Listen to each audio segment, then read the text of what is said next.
Quando a gente fala em G, quem viveu a transição do 3G para o 4G percebeu que a conexão foi destravada durante um certo período, mas agora a gente já encontra diversos gargalos. Então, o 5G ele representa isso. Os especialistas do setor apontam que é uma grande revolução na forma da gente se conectar. E aí eu queria já chamar uma arte aqui, porque a gente separou a velocidade de conexão. Hoje em dia ela fica em condições ideais de temperatura e pressão em mais ou menos 100 megabits por segundo. Megabit por segundo é o famoso mega, que a gente contrata principalmente na banda larga fixa.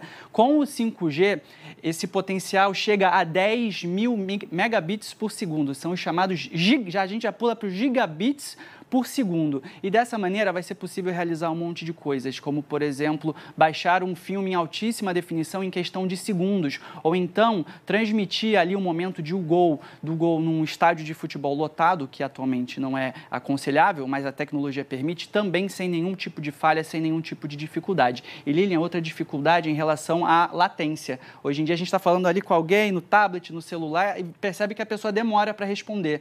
No 5G, essa latência, essa demora, esse atraso é muito menor. Então, esses são alguns dos pilares do 5G. Agora, isso depende do leilão da Anatel, que no fim das contas libera uma nova radiofrequência, né? Novas faixas para que o 5G opere aqui no Brasil. É mais ou menos como se você estivesse liberando um novo roteador na sua casa e aí ele não precisa ficar competindo com tantas conectividades. No mundo, o 5G já está rolando. Aqui está um pouquinho atrasado. A gente está o quê? Uns 2 anos atrasado? São 2 anos de atraso, considerando-se a expectativa do Ministério das Comunicações, e no restante do planeta nós temos alguns exemplos de como isso está acontecendo.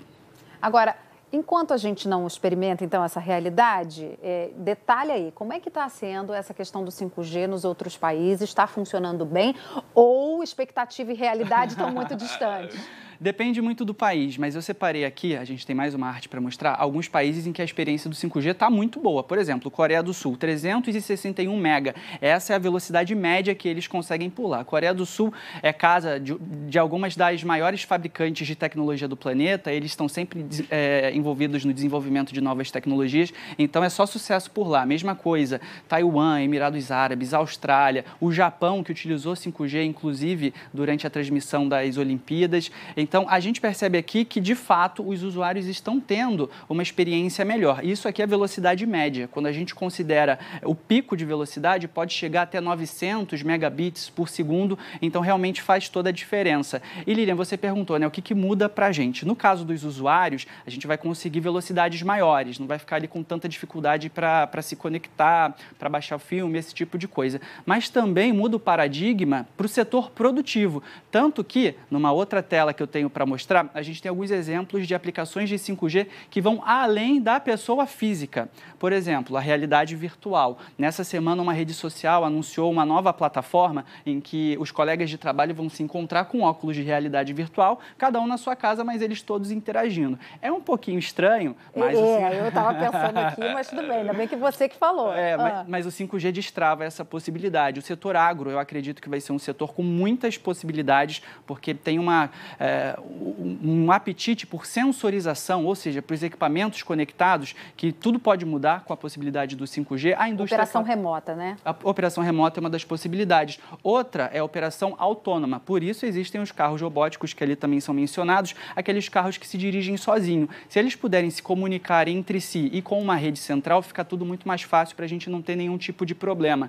Cidades inteligentes são outro exemplo. Os drones, porque muitas vezes eles precisam também de uma operação remota, ou então de um contato com a internet que seja mais veloz, porque o volume de dados é muito grande. Então, são muitas coisas que, do ponto de vista de conectividade, o 5G ajuda a destravar. Por quê? Porque hoje em dia a internet, ela não comporta esse tanto de dispositivos. É cada aparelhinho com um chip diferente, imagina. Então, é muito mais complicado. O 5G amplia a capilaridade da rede.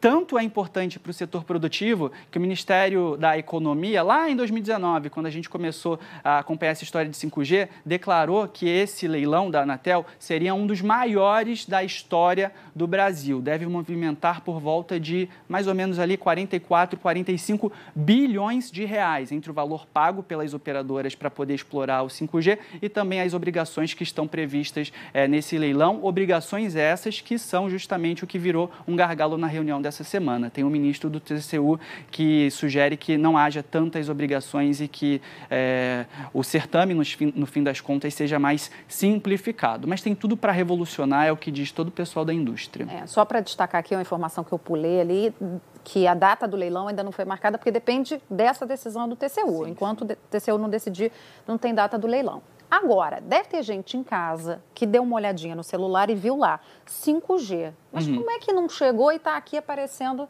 na minha tela? O que é isso, Tássios?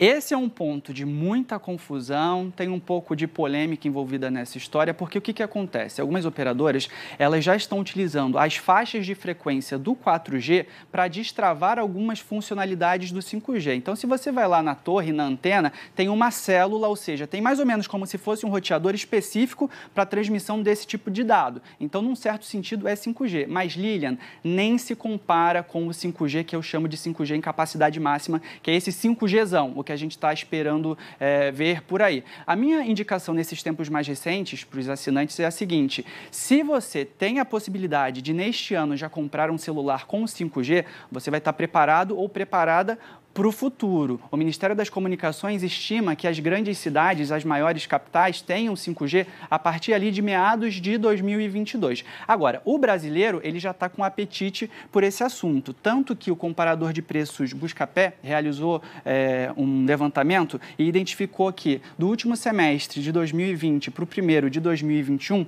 o interesse em pesquisas online por celulares 5G, esse interesse cresceu 477%. E a média de preço dos smartphones, isso é importante, ela está caindo já 17%. Então, já existe celular com 5G habilitado para o que vem para o futuro e alguns aí nesse 5G mini, 5G mais ou menos, mas quem puder testar... 5G jabuticaba, né? Pode ser também. É o 5Gzinho e o 5Gzão para a gente entender bem, mas a potência do 5G mesmo vem quando esse leilão acontecer e novas radiofrequências forem liberadas para essa forma de transmissão de dados. Eu tô louco para testar. Semana passada estava em São Paulo, apareceu o 5G no meu celular e adivinha, a velocidade era menor do que a do 4G. Aí não dá, né? Aí fica um pouquinho mais difícil. Querido, aquele meme da Oprah. Muito obrigada, avisei para ele antes aqui dele entrar no ar, falei, olha, explica como se você estivesse falando com uma criança de 3 anos. Deu certo, entendi. Entendeu? Tudo. Entendi tudo. Obrigada, Tássios. Ótimo fim de semana, até a próxima. Obrigado e para os assinantes, estamos juntos novamente, Tecnológica, sábado que vem.